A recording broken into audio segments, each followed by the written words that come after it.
Hey, you are here today too. Welcome to my channel. This is Apodel's Multimedia. In fact, I would encourage you to subscribe to this channel, like and share the video. We have a lot of sign language education for you. Yes, you are happy. That is true. Do you know that there are a lot of dynamics in different languages in the world today? Yes, you know that. But you also know that in sign language, there are a lot of that dynamic things also there in sign language.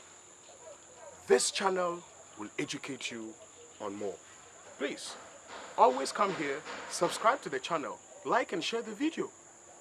Yes, there is a lot of information about the deaf people that you may not be aware. This channel seeks to educate you on that. This channel makes sure that you have been updated with the deaf people. Don't go away. Stay. We have a lot for you. We will be happy to welcome your questions, answers to these questions.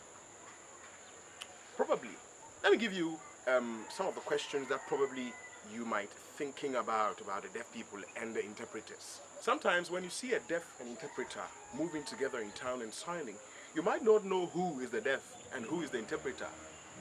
Have you encountered that before? Now, you might ask, what is the dress code for sign language interpreters? What is the dress code for sign language interpreters? Now, when you are interpreting to a crowd, a group of deaf people, or on screen to the deaf people, there is a particular dress code. There is a particular dress code that you need to put on. One example is what I'm wearing now. That is one of the dress codes. Then you still ask, you have not explained. Yes, that is what I'm coming to do. Please, first of all, I want to tell you that subscribe to my channel. Like it. Click on the notification bell so that you will be one of the first to receive updates on this channel. Share the videos. You are free to share them. Of course, the dress code I'm talking about, for example, looking at my skin color, I'm dark in complexion, right? So, assuming I wear black, my skin color and the dress code, they will be the same. So signing for a deaf far away will be very difficult to see clearly. So in sign language, the dress code is wear a dress that contrasts your skin. That contrasts your skin. Let me try to explain that contrast your skin stuff. Wear a dress that is directly opposite to your skin color. For example, I'm black, this is white. If I sign, you might see it clearly. When you are far away, you can see it clearly. It's very clear for you to see, right? Now, assuming a white person, white interpreter, signing to the deaf, but the dress code is pink. No, it is improper. The white interpreter, white man or white woman interpreter signing to the deaf, the dress code should be what? Could be black, could be deep blue, could be deep brown. But when you come to Africa, the interpreters, to the deaf people, what is our dress code? Looking at our skin color, we choose a dress that contrasts our skin color. That is one.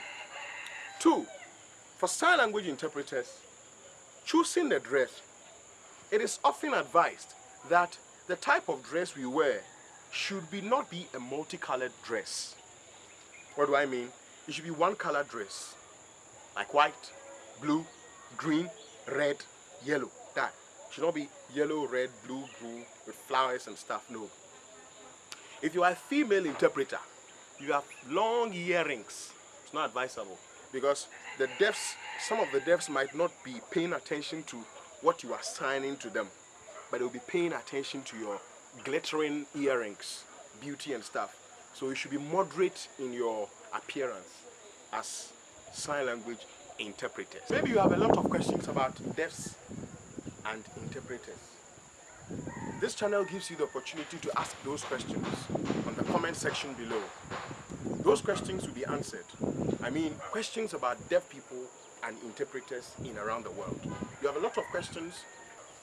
So in summary, the reason for sign language interpreters being moderate in our appearance, in summary, take something home is that we need not to bring anything that will be a distraction between the sign and the deaf. There shouldn't be any distraction. For example, a signer will be signing to the deaf and someone will be crossing, passing, moving, just like that. It is improper.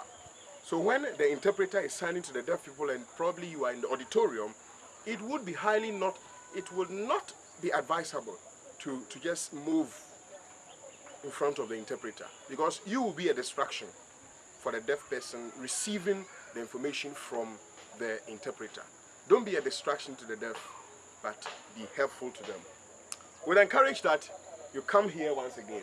Please subscribe to the channel, like and share. Press the notification button so that you receive updates and videos on this channel. Bye-bye.